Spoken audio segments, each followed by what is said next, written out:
ದೇವನಹಳ್ಳಿ ತಾಲೂಕು ಕಚೇರಿ ಮೇಲೆ ಲೋಕಾಯುಕ್ತ ಅಧಿಕಾರಿಗಳು ದಾಳಿ ನಡೆಸಿದ್ದಾರೆ. 2 ಕಾರುಗಳ ಮೂಲಕ ಆಗಮಿಸಿದ್ದಾರೆ ಅಧಿಕಾರಿಗಳು. ದೇವನಹಳ್ಳಿ ತಾಲೂಕು ಕಚೇರಿ ಮೇಲೆ ಲೋಕಾಯುಕ್ತ ಅಧಿಕಾರಿಗಳು ದಾಳಿ ನಡೆಸಿದ್ದಾರೆ. 2 ಕಾರುಗಳ ಮೂಲಕ ಆಗಮಿಸಿರುವಂತಹ ಅಧಿಕಾರಿಗಳು ತಾಲೂಕು ಕಚೇರಿಯ ರೆಕಾರ್ಡ್ ರೂಮ್ನಲ್ಲಿ ದಾಖಲೆಗಳ ಪರಿಶೀಲನೆಯನ್ನು ನಡೆಸಿದ್ದಾರೆ. 7-8 ಅಧಿಕಾರಿಗಳಿಂದ ದಾಖಲೆಗಳ ಪರಿಶೀಲನೆಯನ್ನು ನಡೆಸಿದ್ದಾರೆ. ಇಂಚಿಂಚು ದಾಖಲೆಗಳನ್ನು ಪರಿಶೀಲಿಸ್ತಾ ಇದ್ದಾರೆ ಲೋಕಾಯುಕ್ತ ಅಧಿಕಾರಿಗಳು.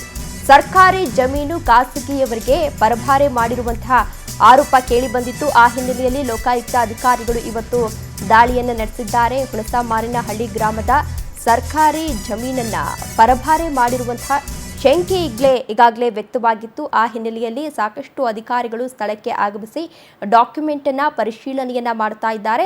ದೃಶ್ಯಾವಳಿಗಳಲ್ಲಿ ನೀವು ಕೂಡ ಇದೀಗ ಗಮನಿಸ್ತಾ ಇರಬಹುದು. ತಾಲೂಕು ಕಚೇರಿಗೆ ಆಗಮಿಸಿ ಲೋಕಾಯುಕ್ತ ಅಧಿಕಾರಿಗಳು 2 ವಾಹನದಲ್ಲಿ ಆಗಮಿಸಿ ಅಲ್ಲಿ ಪರಿಶೀಲನೆಯನ್ನ ನಡೆಸ್ತಾ ಇದ್ದಾರೆ, ವಿಚಾರಣೆಯನ್ನ ಕೂಡ ನಡೆಸ್ತಾ ಇದ್ದಾರೆ.